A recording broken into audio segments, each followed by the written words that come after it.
이렇게 이제 뭐 난청이 이게 심해지면 요새 이제 언론에 많이 나오고 있는데 치매가 걸릴 가능성이 높아진다 이런 지금 뭐 보도도 있고 연구가 있는데요. 최재형 선생님 잠깐 언급 좀 부탁드리겠습니다. 네, 뭐 자료도 있지만 이 이제 이 난청하고 치매가 상당히 연관성이 크다고 이제 연구들이 많이 되고 있습니다. 경도 난청, 그러니까 한 30-40% 정도 떨어져도 청력이 치매 발생률이 2배 이상 높아진다고 하고, 이게 난청이 심해져 가지고 의사소통이 안 되는 경우에는 치매 발생률이 급격하게 높아져서 뭐 5배 이상 이렇게 치매 발생률이 높아진다고 하는데요.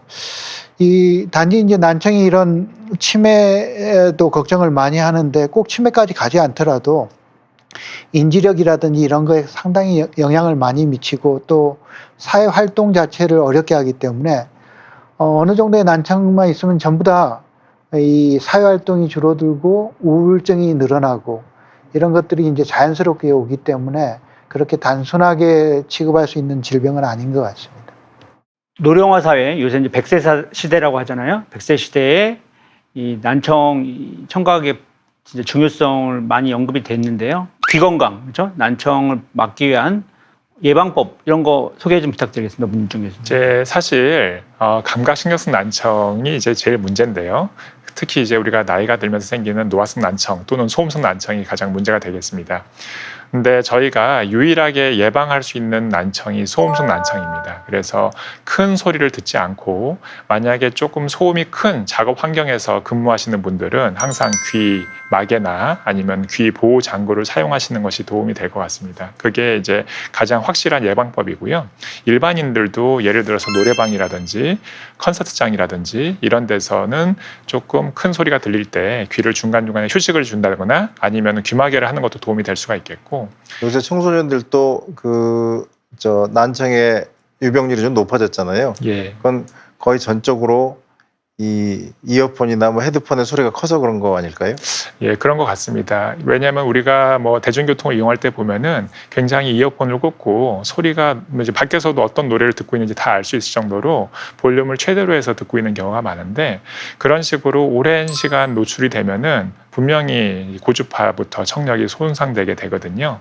그런 분들이 또 시간이 지나면서 나이에 따른 그런 변화까지 더해지게 되면은 난청이 꽤 심해지게 될 것 같습니다. 그래서 소음에 대한 노출을 피하는 게 가장 좋겠고, 그 다음에는 사실은 특별한 예방법이라기보다는 그냥 전체적으로 스트레스 관리 잘하고, 그리고 그냥 비타민 같은 것들, 뭐 과일, 채소 많이 드시면서 즐겁게 사시는 게 예방에 가장 좋지 않을까 싶습니다. 그리고 이제 역학조사를 해보면 난청과 이제 확실하게 관련이 있는 것이 흡연입니다. 그래서 이제 흡연을 얼마나 많이 했느냐, 오랫동안 했느냐에 따라 가지고 난청의 유병률이 아주 정확하게 비례해서 나타나는 것을 알 수가 있습니다. 그래서 음주는 의외로 난청과 큰 관계가 없더라고요. 경미한 음주는 오히려 난청의 발생을 줄여주는 것으로 되어 있습니다. 이사장님 다행이십니다.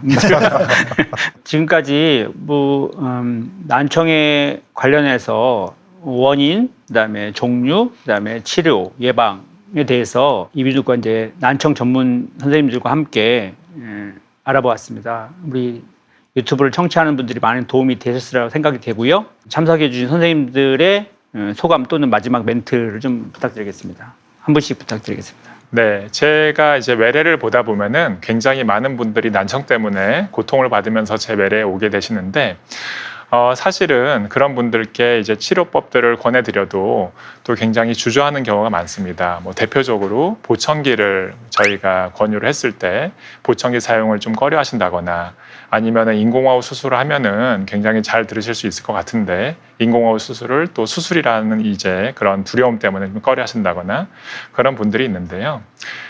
사실 우리가 어차피 한 번 사는 인생인데 잘 듣고 잘 의사소통을 하면서 생활하는 것이 굉장히 중요한 삶의 기쁨이 아닐까 싶고, 그래서 저희가 이제 의학적으로 입증된 치료들을 권해드릴 때 그런 것들을 또 적극적으로 받아들이시고 재활을 하셔서 모든 분들이 다 잘 듣고 잘 지내셨으면 좋겠습니다. 네, 최재형 선생님.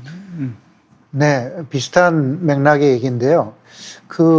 이제 환자들이 앞이 잘 안 보이면 엄청나게 큰일로 생각을 해가지고 당장 안과에 가서 안경 맞추고 치료를 받는데 귀는 좀 안 들려도 그냥 뭐 지내면 되지 하고 이렇게 생각하는 경우가 많은데 사실 이제 이런 장기간으로 보면 이 안 들리는 잘 못 듣는 거에 대한 후유증이 아주 심각합니다. 아까도 말씀드렸듯이 치매 거기까지 가지 않더라도 올바른 사회생활을 할 수가 없거든요. 그래서 아까 난청의 이제 예방보다도 더 중요한 게 빨리 치료받는 거라고 생각을 합니다.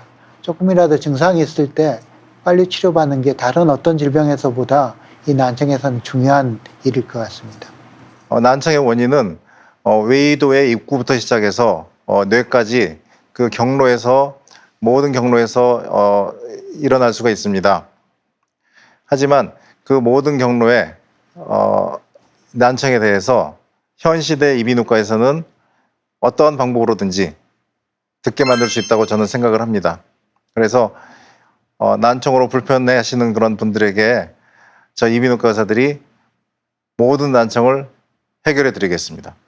이제 요새 소통의 시대에 귀 건강에 특히 청력의 중요성에 대해서 다시 한번 돌아보는 시간이었고요. 오늘 방송을 통해서 알게 된 우리가 구호를 마지막으로 하고 외쳐보겠습니다. 그래서 난청 극복 귀 전문가와 함께 하시죠. 그럼 다음 시간에 더 유익한 주제로 찾아뵙겠습니다. 감사합니다.